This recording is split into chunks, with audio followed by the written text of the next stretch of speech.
우리 하나님 말씀 함께 보실 텐데요. 창세기 47장 말씀입니다. 창세기 47장 말씀 함께 보도록 하겠습니다. 21절로부터 25절까지 말씀입니다. 창세기 47장 21절로부터 25절까지 말씀 함께 봉독해 올리겠습니다. 창세기 47장 21절로부터 25절까지 말씀 우리 함께 봉독해 올리겠습니다. 시작. 요셉이 애굽 땅 이 끝에서 저 끝까지의 백성을 성읍들에 옮겼으나 제사장들의 토지는 사지 아니하였으니 제사장들은 바로에게서 녹을 받음이라. 바로가 주는 녹을 먹음으로 그들이 토지를 팔지 않음이었더라. 요셉이 백성에게 이르되 오늘 내가 바로를 위하여 너희 몸과 너희 토지를 샀노라. 여기 종자가 있으니 너희는 그 땅에 뿌리라.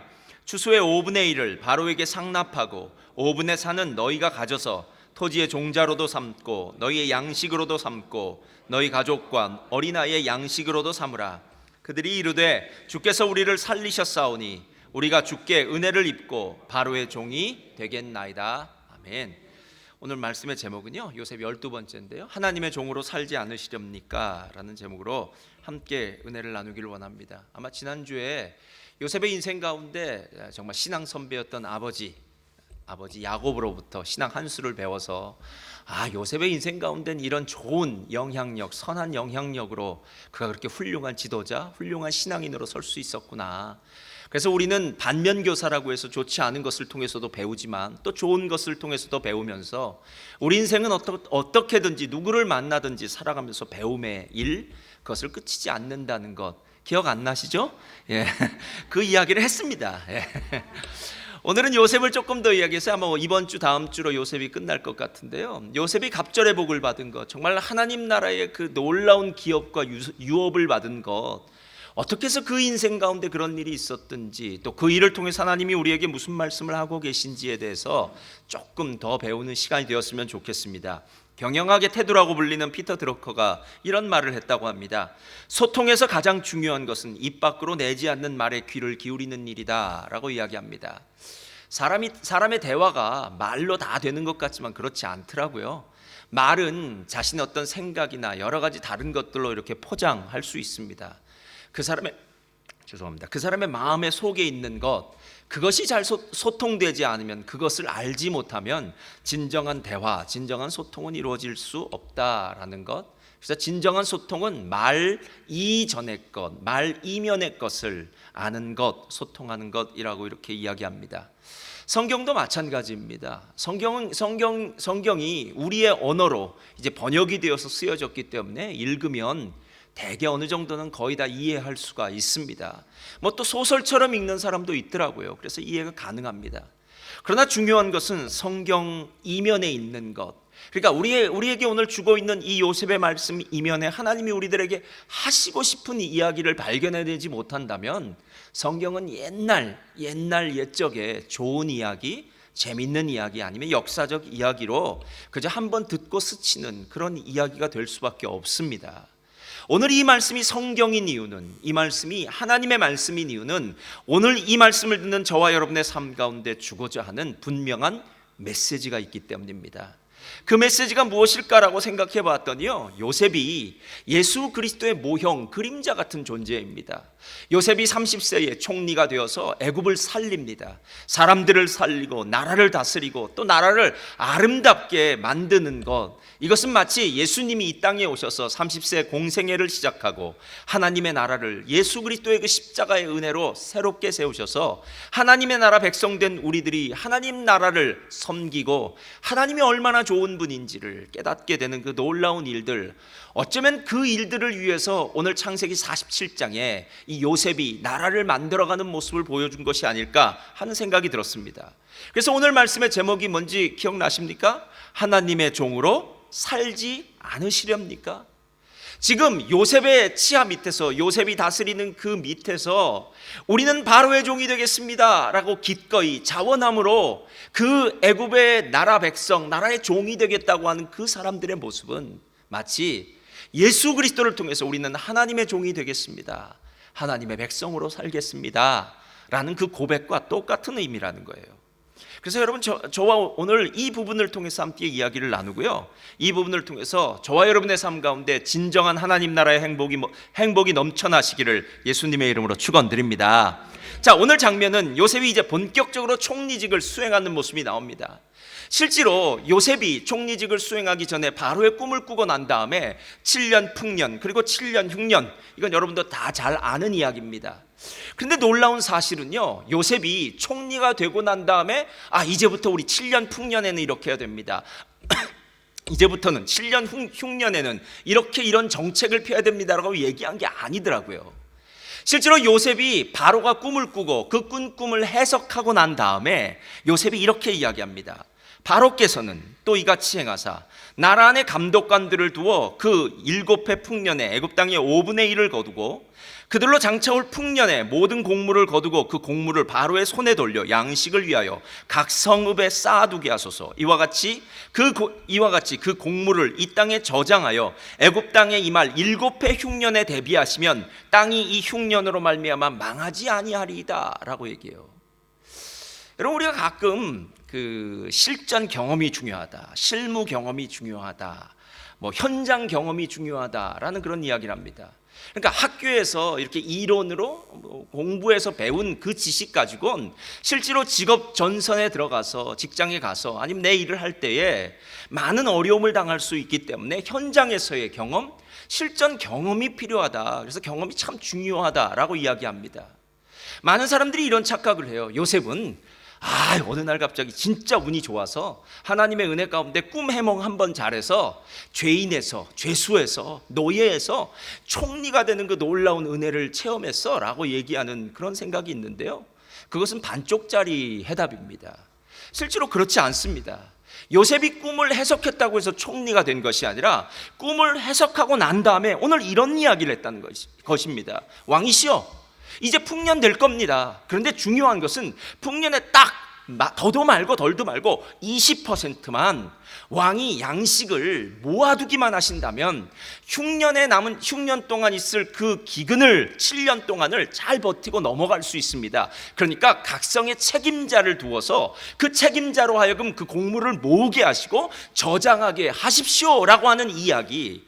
그래서 창세기 41장 37절을 보면요, 오늘 여기 나와 있지 않은데요, 뭐라고 이야기하냐면 바로와 그의 신하들이 이 이야기를 듣고 요셉에게 매력적이다, 야 요셉이 맞아, 요셉이 지혜로워 라고 이야기하더라는 거예요. 여러분, 실제로 우리 청년들이 이 자리에 있고요, 청년들도 한국에 많이 갔네요. 많이 빠진 걸 보니까. 젊은 사람들이 가끔 어프렌티스십이나 인턴십을 할 때가 있습니다. 여러분, 이 나라에서 인턴십을 하는 분들 제가 만나보기도 하고 여러분들을 봤는데요, 진짜 어렵습니다. 왜냐하면 첫째로 인턴십이나 어프렌티스십을 할 때는요, 월급이 정상적으로 나오질 않습니다. 여러분, 마치 맥도날드에서 우리 학생들이 일할 때 정상적인 풀페이를 받지 않듯이 인턴십을 할 때는 돈을 제대로 받을 수가 없습니다. 그러나 인턴십은 돈을 받는 기간이 아니라 배우는 기간입니다. 그래서 실제로 힘들고 어려워도 정말 힘들다, 정말 나 그만두고 싶어 라는 생각이 들어도요, 그 시간을 이겨내고 견뎌내야만 그 직업, 그 분야에서 훌륭한 사람이 될 수 있습니다. 제가 요셉을 통해서요, 다시 한번 마음에 두고 있는 것은 무엇이냐면, 진짜 훌륭한 사람, 하나님의 사람이 되기 위해서는요, 내 삶 가운데 부닥쳐지는 내 의도와 상관없이 일어나는 모든 일들을요, 주의 은혜로 받아들여야 됩니다. 순종해야 됩니다. 그리고 그것을 끝까지 버텨내고 이겨내시기를 예수님의 이름으로 축원드립니다. 요셉이 그렇기 때문에 지금 농사일도 배우고 행정일도 배우고 여러 가지 일들을 배우면서 막상 이 나라를 운영하는 일에 대해서도 그가 한마디를 제대로 할 수 있었고요, 바로가 그 이야기를 듣고 난 다음에 맞아, 이 요셉 진짜 지혜롭구나, 이 요셉은 실무 경험도 현장 경험도 또 이론도 모두 박학다식하구나, 요셉을 들어서 프로모션해서 요셉을 총리로 세운다면 우리 애굽이 잘 살 수 있을 것 같아 라고 결정하고 요셉을 총리로 세우는 일, 그런 은혜가 있더라는 거예요. 저도 제 인생을 한번 되돌이켜 보니까요, 너무 여러 가지 일들이 있었는데 그중에 감사할 일이 있더라고요. 제가 처음 신학교 때부터 있으니까 신학교를 졸업하고 전도사 일을 하는데 그때 저희 담임 목사님이 제가 전도사였을 때 이 당뇨병으로 많이 고생을 당하셨어요. 그래서 한 몇 달씩 병원에 가서 계시기도 하고, 또 당뇨병이 걸리시니까요, 이 폐에 물이 많이 차셔서 잠을 잘 못 주무세요. 그래서 새벽 예배도 잘 못 나오시고 아프셔서 그런 적이 많아요. 그래서 그 모든 일들은 저에게 맡겨졌습니다. 할렐루야. 예. 그래서 그때는 진짜 힘들게 그렇게 많이 했는데요, 시간이 지나 보니까 이것도 하나님의 과정 가운데 있었구나. 하나님이 우리보다 더 잘하셔서 우리에게 필요한 사건들, 필요한 상황들을 만나게 하셨는데, 그 필요한 사건과 필요한 상황들을 통해서 우리가 성장해 나가는구나, 배우는구나 라는 생각이 들더라는 겁니다. 요셉이 그렇습니다.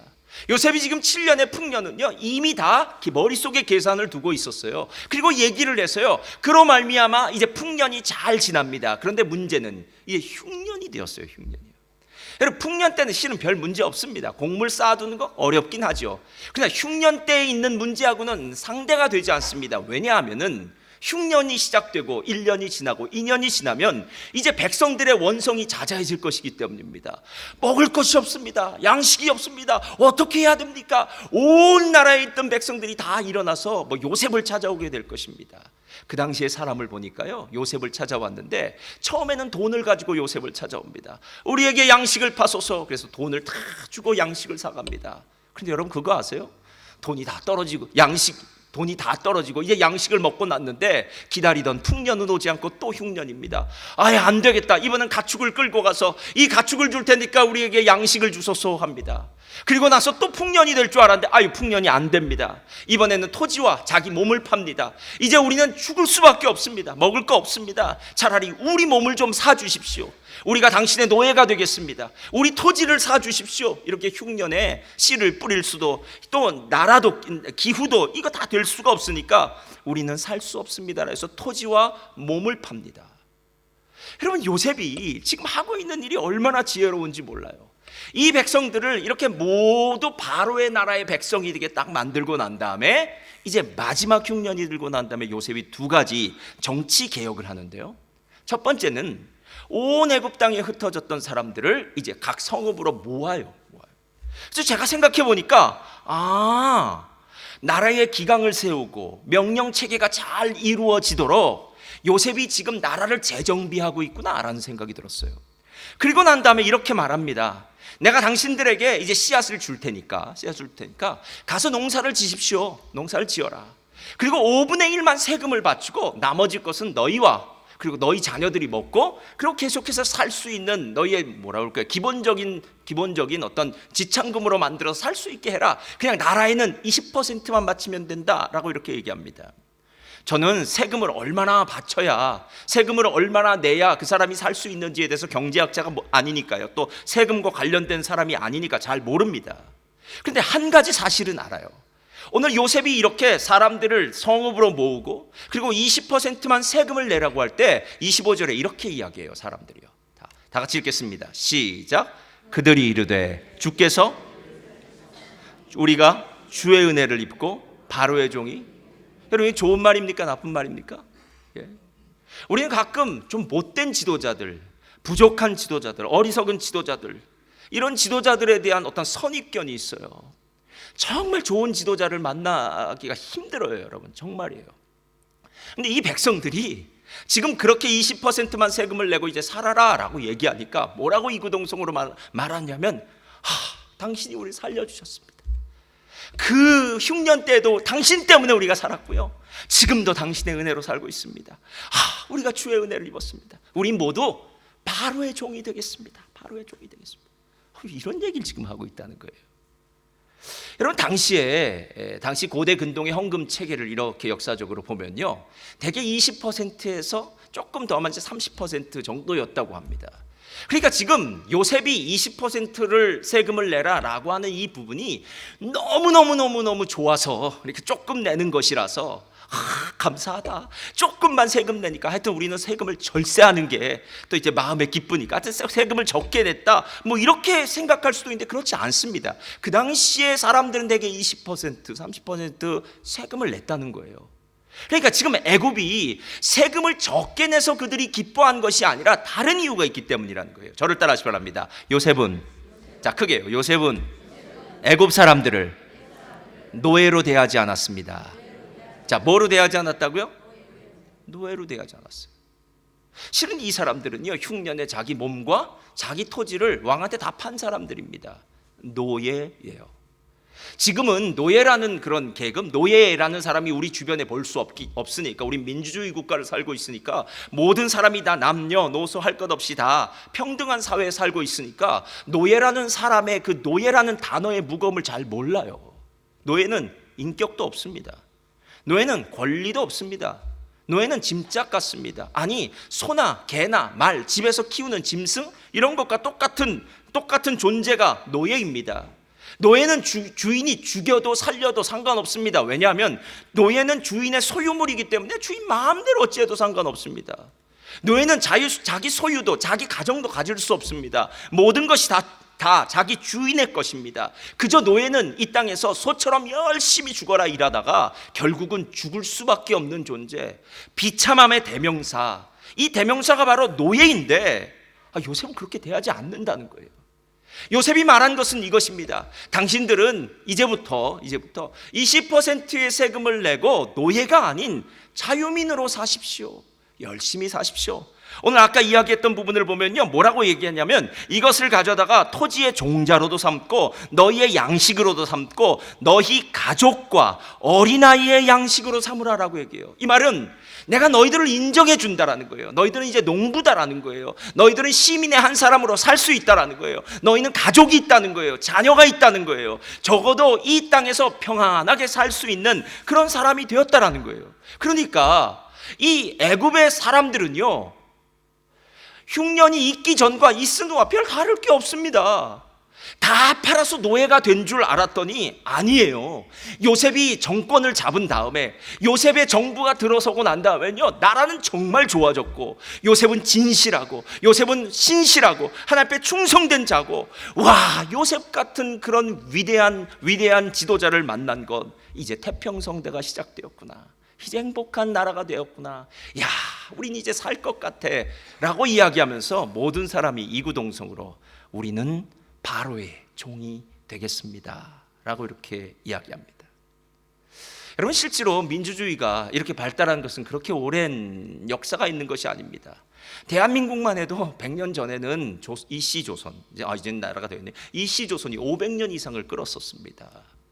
그러니까 왕이 다스리는 나라라는 개념이 거의 온 세계의 많은 부분을 차지하고 있었어요. 민주주의는 그렇게 역사는 오래되었지만 실질적으로 이 땅에 살고 있는 많은 사람들이 민주라는 그 자유를 누리는 것은 그렇게 오래되지 않습니다. 그러나 여러분, 한번 생각해 보세요. 자유를 누리건 아니면 왕 밑에 있건 우리의 삶 가운데 가장 중요한 것이 무엇입니까? 우리의 삶의 안녕, 평안, 기쁨, 행복 아닙니까, 여러분? 그러니까 어떤 정치 제도건 우리가 민주주의를 선택한 이유는 민주주의가 그래도 우리에게 가장 행복하게 만들 수 있는 정치 제도야. 아니야, 왕정이 우리에게 가장 행복을 줄 수 있는 제도야 라고 생각했기 때문에 사람들이 그것을 추구하고 그것을 결정했다라는 거예요. 그런데 오늘 다시 한번 우리가 배워야 될 것은 무엇이냐면 요셉의 지혜를 통해서 만들어 놓은 그 애굽은 완벽한 이상주의 국가가 되었다는 거예요. 그래서 백성들이 모두 기쁘고 행복해졌다는 거예요. 우리는 바로의 종이 되겠습니다라고 스스로 자원함으로 이야기할 정도까지요. 여러분, 그런데 이게 바로 우리를 죄와 저주 가운데 살려주시고 십자가를 지시고 하나님의 백성, 하나님의 종으로 만드신 그 예수 그리스도의 은혜로 하나님의 백성 된 우리들의 모습 아닙니까? 여러분, 실제로 우리가 예수 그리스도를 믿기 전에요, 우리는 무언가의 노예로 살았습니다. 아니, 지금도 그렇게 사는 분들이 아직 많이 계세요. 우리는 무언가 자기 야망의 노예가 될 수도 있고요, 성공의 노예가 될 수도 있고요. 난 물질을 쫓아간다, 난 성공해야 된다, 난 자식이 잘 됐으면 좋겠다. 많은 것들이 내 삶의 이유와 목적이 되어서 열심히 따라가는 사람들이 있습니다. 그런데 재밌는 사실은요, 그렇게 내가 무엇이라고 생각하고 중요하다고 생각했던 것을 막 열심히 따라가는 그 마지막에 보니까 아무것도 남지 않더라는 거예요. 왜?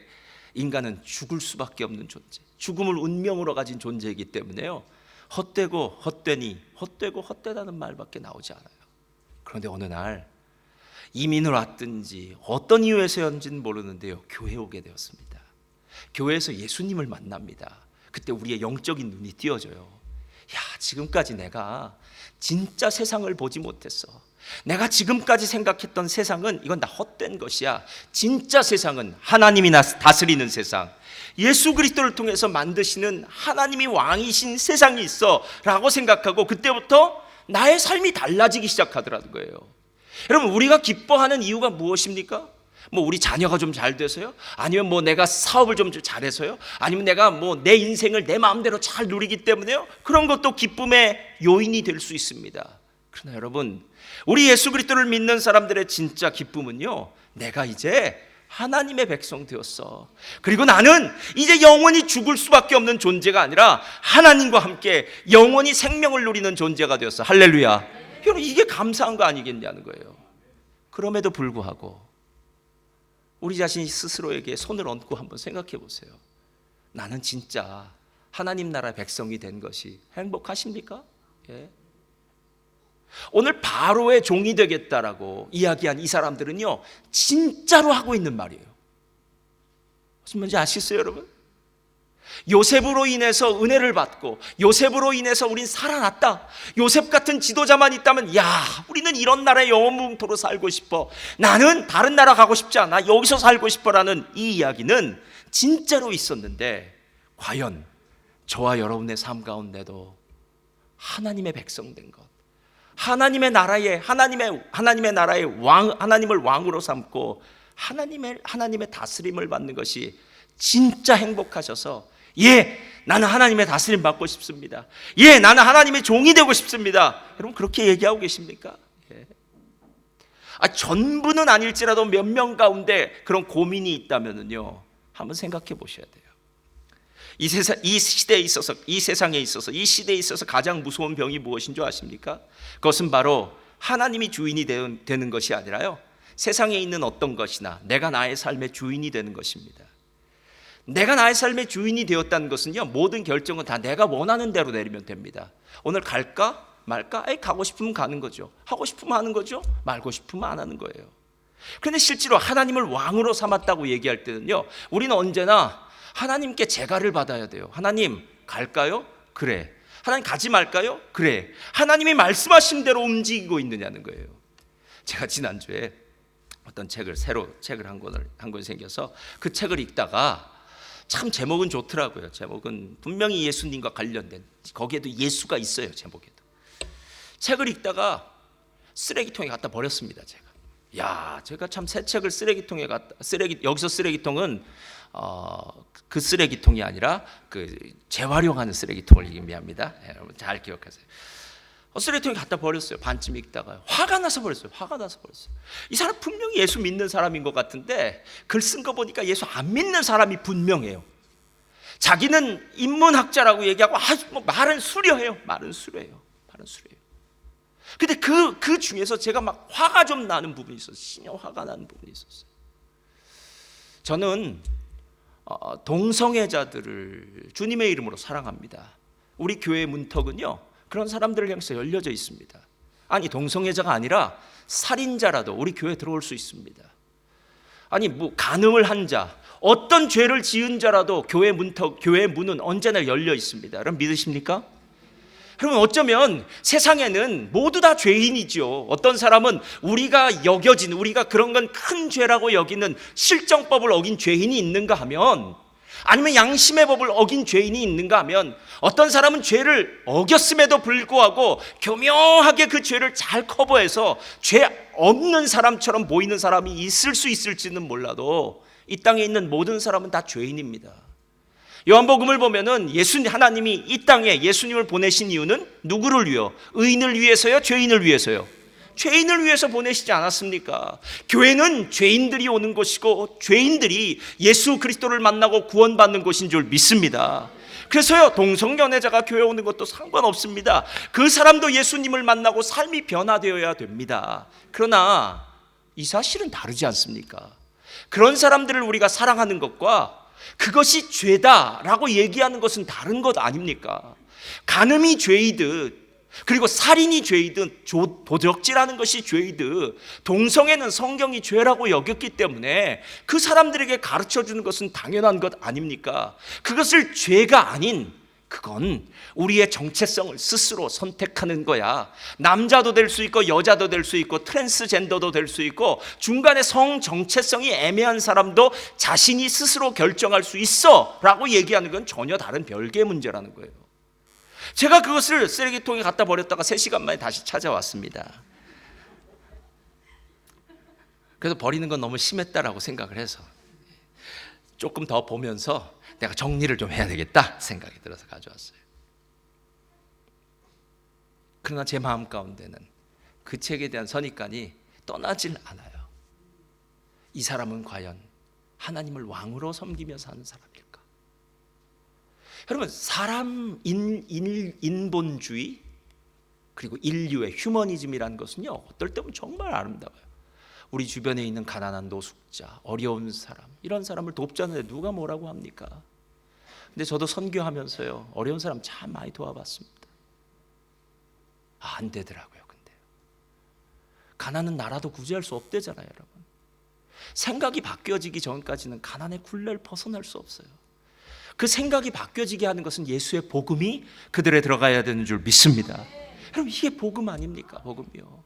그리고 그것을 들어가지 못하게 계속 가난의 굴레 속에 빠뜨리는 것이 사단의 역사 아닙니까? 어둠의 영 아닙니까, 여러분? 예.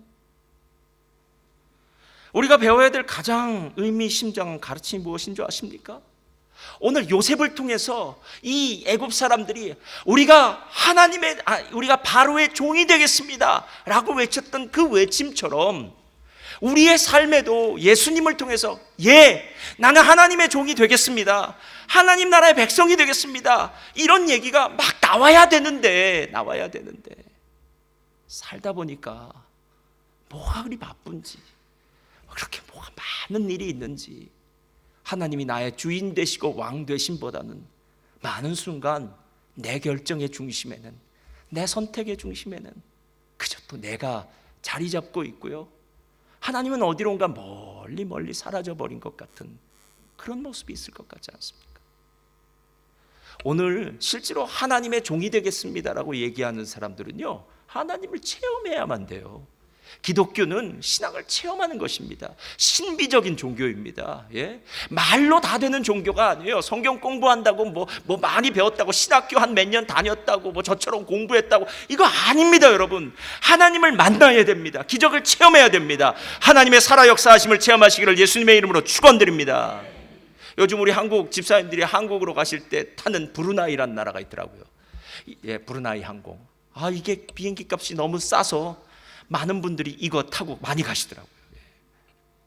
제가 몇 년 전에 브루나이에 대한 다큐멘터리를 보니까요, 이 나라 참 대단하더라고요. 1920년대가 30년대 석유가 발견되고 난 다음에 이 나라가 아주 부국이 되었습니다. 작은 나라인데요. 그래서 왕의 생일날에는 사람들을 다 왕궁에 초청하더라고요. 그래서 뷔페식으로 막 먹여요. 집에 갈 때는 선물도 줘요. 1,000불씩 미불로. 그러니까 이런 나라가 다 있을까? 그리고 집집마다 가보면 차가 3대씩 있더라고요. 그 중에 한 대는 스포츠카예요. 그리고 난 다음에 외국에 학교 학비는 당연히 공짜. 그리고 외국에 유학 보낸다면 유학비도 대주더라고요. 이런 얘기하면 거기 이민 갈 수 없나? 이런 생각을 꼭 하는 사람이 있어요. 이민 안 됩니다. 이민 안 받아들이더라고요. 그러다가 또 좀 문제는 요즘 석유값이 떨어져서 그 나라도 어려워졌다 그러더라고요. 여러분, 이 땅에 살고 있는 어떤 나라도 왕이 잘 다스렸다, 백성들이 평안하다고 할 때는 혹시 거기 이민 갈 수 없을까? 라는 그런 유혹이 있잖아요, 여러분. 세상에 있는 그런 나라도 그런 유혹이 있다면 하나님이 다스리신 그 나라, 온 만물과 온 우주의 주인 되신 그 좋으신 하나님이 다스린 나라의 백성이 되고 종이 되는 거, 여러분, 이게 얼마나 대단한 건지 여러분 아십니까? 신명기를 보면은요, 아주 재미있는 이야기가 하나 나와요. 신명기 25장일 겁니다. 거기 보면 이런 얘기가 나와요. 유대인 이스라엘 종들은 안식년인 7년이 되면은요, 다 자기 집으로 돌아가고 노예가 해방되어지는 일이 납니다. 그러니까 안식년이 되면 다 자유를 얻게 돼요. 근데 그 다 자유를 얻는 그 종들 중에 어떤 특별한 종들이 있다는 거예요. 그 특별한 종은 누구냐면요, 자유를 얻지 않고 주인에게 가서 이렇게 얘기한 겁니다. 주인님, 저는 자유를 얻길 원치 않습니다. 그냥 주인님 밑에서 평생 종으로 살겠습니다 라는 사람들이 있다는 거예요. 그럼 주인이 그 종을 데리고 가서 문에 가서 이 귀에 못을 박는 거예요. 그래서 구멍을 뚫는 거예요. 그러면 이 종은 몸에다가 이 집의 평생 노예가, 이 주인의 평생 노예가 되겠다는 표식을 하고 그 집에서 노예로 평생 살게 돼요. 여러분, 제가 이 부분에 대해서 한번 곰곰이 생각해 봤어요. 그랬더니 이런 생각이 들더라고요. 야, 그 노예는 어찌하여 자유를 준다고 하는데도 그 집에 계속 종으로 살려고 했을까? 이유가 무엇입니까? 단 한 가지죠. 밖에 나가 사는 것보다 이 집에 사는 게 훨씬 좋으니까요. 왜? 내 주인이 정말 사랑이 많고 인격적이고 신실하고 진실하고 너무 좋아서 내가 내 힘으로 밖에서 내 마음대로 살아봤자 어차피 내 인생 별거 아닌데 이 주인 밑에서 살면 너무 행복한 거예요. 그래서 그 주인 밑에서 사는 것이 낫기 때문에 그렇게 결정을 한 겁니다. 또 한 가지는 이 사람이 주인이 나를 너무 잘 대해준다는 걸 알고요, 마음속에 주인을 사랑하는 마음이 생긴 거예요. 여러분, 억지로는 함께 살 수 없습니다. 그렇죠? 사랑하기 때문에 살잖아요. 그래서 나를 사랑해서 나를 이렇게 잘 대우하는 주인에게 나는 평생을 살 거야 라고 얘기해요. 그럼 여러분에게 묻겠습니다.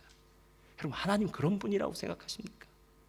우리 모두 다 문에 가서 귀를 하나를 뚫고 와야 되는데, 우리 귀가 다 성에 있어요. 다음 주부터 귀 뚫고 오시기를 주님의 이름으로 부탁드립니다.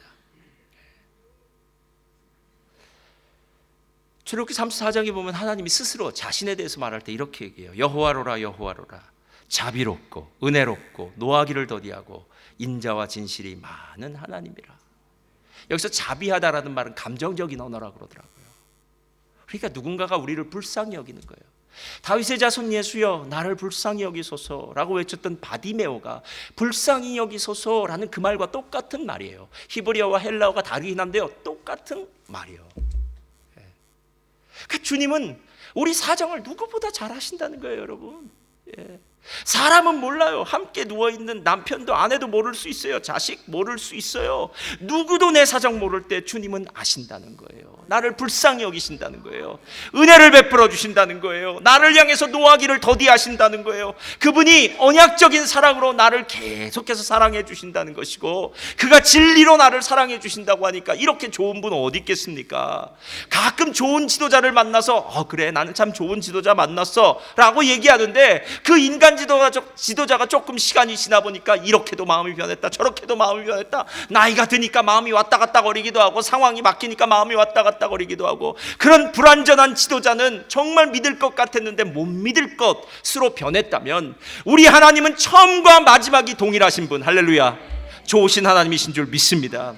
여러분, 그분이 이 땅에 예수님을 보내셔서 어떤 일을 하신 줄 아십니까? 마태복음 9장에 보면 이렇게 이야기합니다. 예수께서 모든 도시와 마을을 두루다니사 그들의 회당에서 가르치시며 천국 복음을 전파하시며 모든 병과 모든 악한 것을 고치시니라.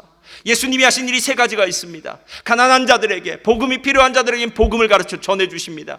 예수님이 악한 자에게 눌린 자들은 귀신을 쫓아내 주십니다. 그리고 이 땅에서 병든 자들, 삶의 상처 입은 자들의 모든 질병을 주님이 고쳐주십니다. 할렐루야. 그럼 왜 이렇게 해주신 줄 아세요? 그 다음 절 때문에 그래요. 36절 다 같이 읽겠습니다. 시작. 무리를 보시고 불쌍히 여기시니 이는 그들이, 그러니까 예수님이 뭐가 되신 거예요? 목자가 되신 거예요. 양은 목자 없으면은요 그냥 맹수의 밥입니다. 양이 무엇으로 싸우겠습니까, 여러분? 사자처럼 날카로운 이빨이 있습니까? 아니 뭐 치타처럼 잘 달립니까? 뭐 뿔이 있습니까? 뭐가 있습니까? 양도 뿔이 있긴 하더라고요. 그래도 잡혀 먹더라고요. 그거 갖고는 안 됩니다. 약육강식의 이 맹수의 세계에서는, 야생 세계에서는 안 됩니다, 양은요. 근데 놀라운 사실은요, 양은 목자만 있으면 돼요.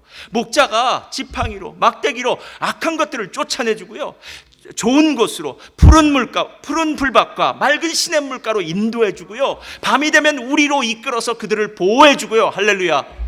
목자가 있으면 되는데 이들이 목자 없는 양처럼 유리하는 것이 불쌍해서 예수님이 그들에게 복음을 가르쳐 주시고 병든 자를 고치시고 악한 영을 쫓아내신 줄 믿습니다.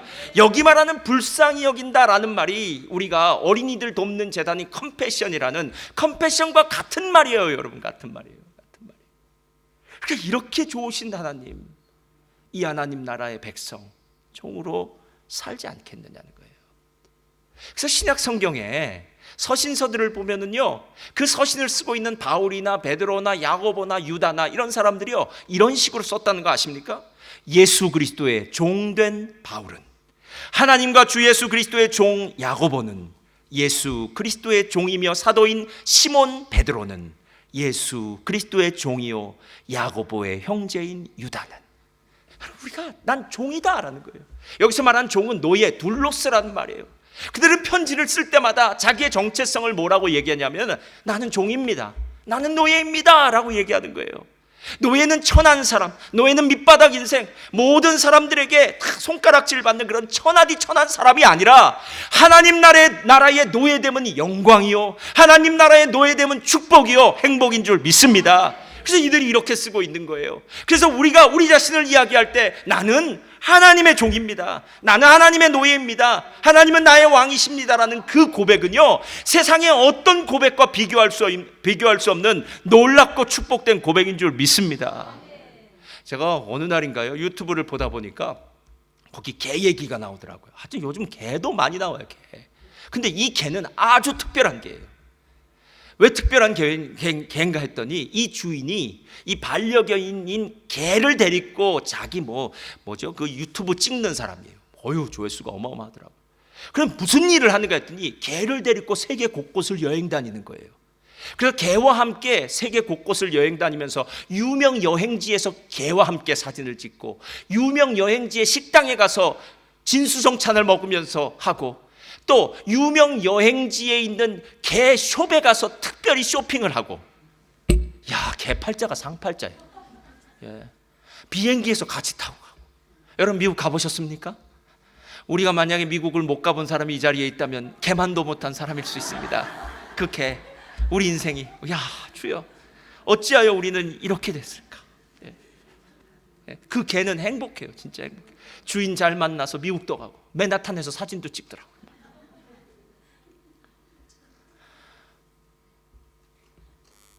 제가 이 개가 만약에 인간이었다면 이런 노래를 부를 것입니다. 나는 다시 태어나도 당신만을 사랑하리라. 개가 불렀다면 이렇게 불렀을 거라는 얘기예요. 왜요? 세상에 개팔자. 예. 복날 되면 두렵고 떨림으로 지나가야 될 그럴 개들이 쇼핑이 웬 말입니까? 개 쇼핑이.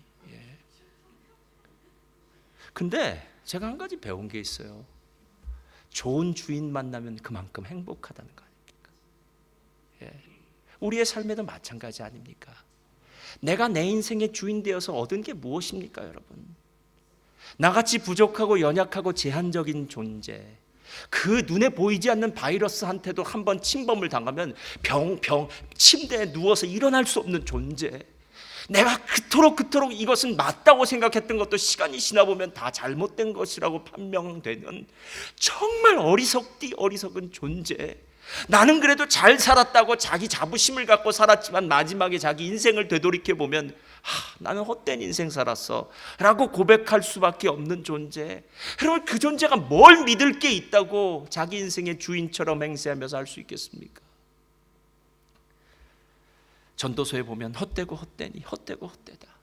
해 아래 사는 모든 일이 다 바람을 잡는 것처럼 헛되다. 모든 일들이 이전에도 있었고 이후에도 있을 것이다 라고 얘기하는 것처럼, 솔로몬이 이 세상의 모든 부귀영화를 다 누려보고 난 다음에 헛되다고 얘기할 때는 뭔가 이유가 있지 않겠습니까? 그리고 그는 마지막에 이렇게 얘기하더라고요. 하나님을 경외하는 것이 최고다. 하나님을 왕으로 섬기는 것이 최고야. 하나님을 두려워하는 것이 최고야. 그분의 말씀 듣고 순종하는 것이 최고야. 그가 오늘 하고 있는 말에 귀를 기울이셔야 돼요.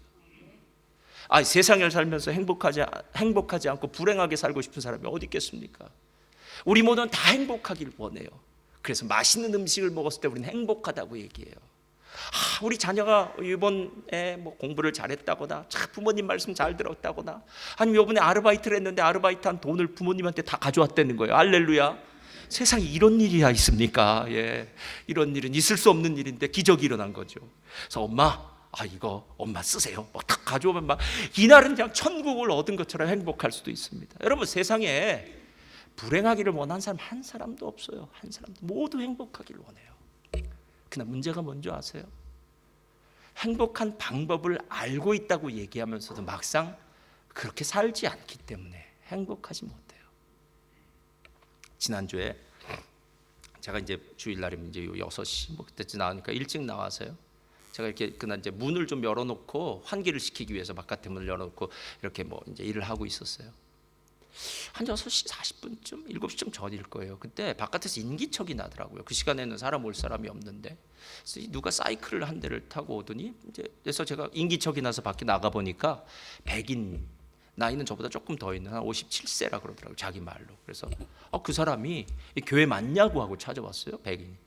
그래서 아침부터 정말 이른 꼭두새벽부터 교회 맞냐고 찾아왔으니까 제가 그렇다고 그랬더니 하는 말이, 저 우리 오스번 어베뉴 그 맥도날드 앞 건너편에 보면 멜번 순복음교회라고 영어로 써 있는 게 있거든요. 그래서 이 길을 쭉 왔더니 마지막에 교회가 있어서 이 교회 왔다고 그러면서 이렇게 얘기하더라고요. 저한테 I want happiness 이렇게 얘기하더라고요. 두 말도 안 했어요.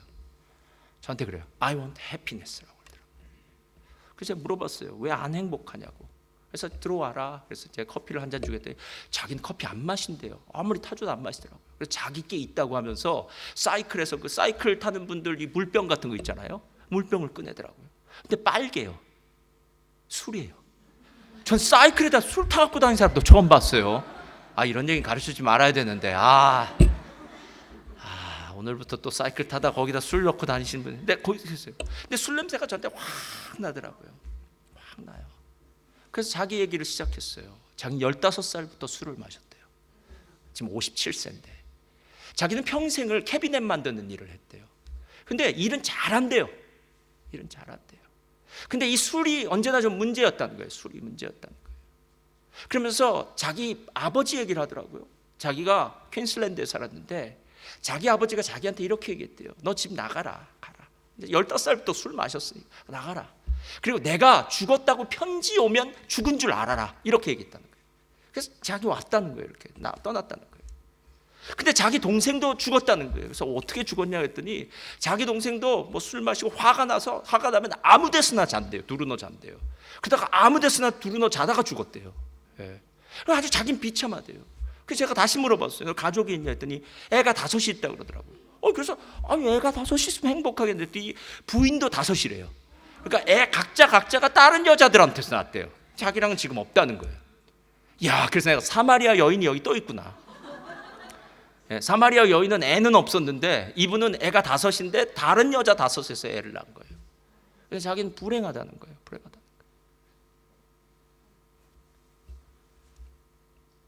제가 그분을 붙들고 기도할 때 막 울더라고요.